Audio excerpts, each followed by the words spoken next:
资深女星杨琼华在《花甲男孩转大人》中饰演四婶一角，精湛演技令人印象深刻。事实上，她早在13岁时就出道，拍戏赚的辛苦钱都拿回家里，但妈妈好赌成性，对她予取予求，甚至还屡屡嫌弃，把她逼上绝路。昨日她在节目上讲起自己坎坷身世，甚至还透露有天意外发现爸爸不是亲生的。杨琼华昨日上新闻哇哇哇说道，小时候的记忆就是我跟我爸爸不亲，跟我妈妈不亲，对家里的记忆很模糊。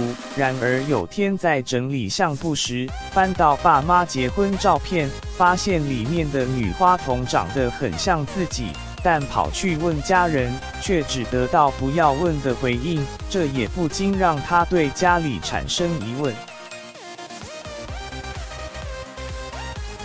杨琼华透露，到了高中，她开始住校，妈妈也带着弟弟妹妹搬离外公家。从那时候，家里便开始有了变化。我家里不再是3个人，一开门进去就好几桌。妈妈开始豪赌，她毕了业开始赚钱后，妈妈常常跟她要钱，结一次就是10几万，就连她男友也不放过，但她仍没有因此放弃家人。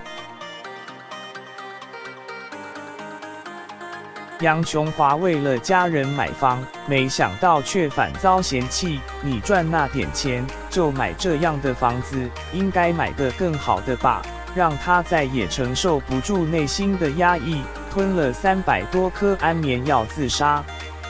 不过巧合的是，在他轻生那晚，当时住在楼上的朋友梦见他要轻生，才索性捡回一命，让他直呼很悬。然而也因为从小受到家人冷漠及不公平对待，让杨琼华经常怀疑自己是不是父母亲生。她在一次偶然的机会中发现自己身世。